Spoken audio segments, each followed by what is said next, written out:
No, I'm not an idiot when it comes to the internet. Sometimes I see people saying that people my age in my 50s can't change their views, that they're stuck in their ways. And they make 50-year-olds seem like they are dinosaurs, but that's beyond the point. I'm not trying to toot my own horn, but I think that I have changed my views on a lot of things. Breastfeeding in public. I just came around to that.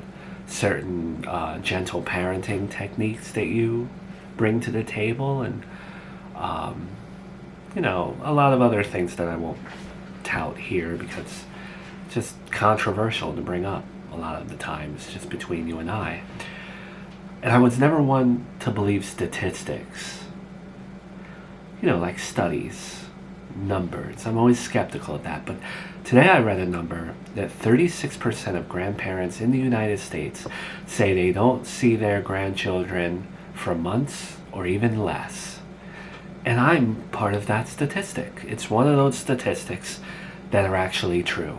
Well, I'm glad you came around to science. Right. So what I'm getting at with this long-winded introduction that I found fascinating, how do we make it so that I'm not part of that 36%? I am here. What are we here for? Am I going to get to see my grandkids or no? Okay, my mother will not be discussed. She's not seeing my kids. There is nothing that I am changing regarding my mother and my stance towards her. Whether you're her friend or not, I believe what I believe. She's my mother and I have that right. Okay? Very stern. Hope the whole meeting isn't like this. I cannot talk for your mother right now. Although I will say she wants to see her grandkids, but this is about me and you right now. Okay? We will deal about your mother another day. No, we won't. We're not going to talk about her on another day. At all. We're not going to readdress it. I said what I said and I'm not changing my mind towards it. It's not something I'm putting off. It's what I believe and that's not changing. Okay. So what about me? Your son is alive. I grieved just like everyone else. But he is alive. And I understand where you stand with my son, Joey. But I have done nothing in recent memory to deserve not to see him and to not even know Charlotte. So when do I get to see my grandkids? How and how often? When I am ready. You will see your grandchildren when I am ready and when I deem it's appropriate and when I feel okay enough to do it. That's when. That is the date. When you were ready.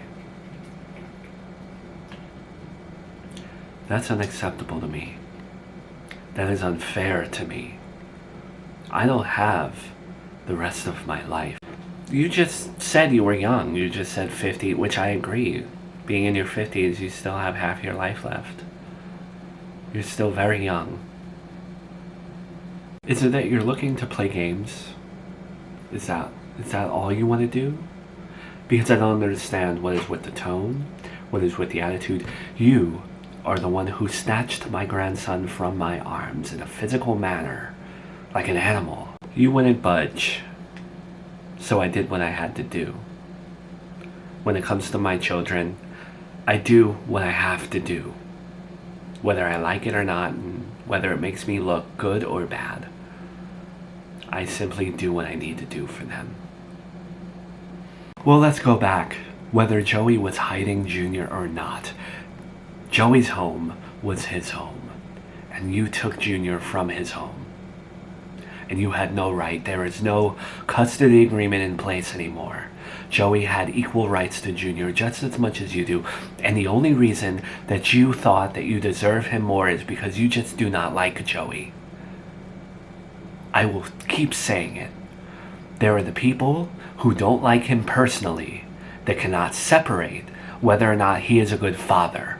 And that is where you fall into the category. Everything that I just said, you are here today so that you could hear it. Because none of it is changing. This is how it's going to be. If you want to see your grandkids, it will be on my terms, my timetable. If I don't want you to see them on Thanksgiving, you're not going to see them on Thanksgiving. If I want you to see them on Christmas, you will see them on Christmas, but it is up to me. And no one is going to dictate when they get to see my kids. Not at all. Not one bit. This is how it's going to be. Oh, so this is what it's all about, I see. You just wanted to meet with me to puff your chest. To throw around your weight as Junior and Charlotte's parent. You think I'm intimidated by you in some form? Because what? You ripped Junior from my arms? You think you're tough now? I never said I was tough. And there's nothing tough about what I'm saying. All I'm saying to you is how it's going to be. Because they are my children. I gave birth to both of them. You're familiar with giving birth. You have children. You should understand where I'm coming from. Okay, well, whatever you want to deny or say, just remember, it is always in the best interest of the children who gets to see them. And I have done nothing wrong. I am the one who had my grandson snatched from my arms. I am not the one sitting in prison. I have been trying to see my grandchildren for the longest time, and I tried to come here today to have a civil conversation with you, but again, all you want to do is puff your chest. So if that's how it's going to be, all we're looking for, me and your mother are looking for, is visitation rights. That's all we want. And if you're not going to grant that to us off paper, then we will win them. You think so? Don't push your luck. Don't make me angry to where I want to humiliate you. Don't make me fight for custody.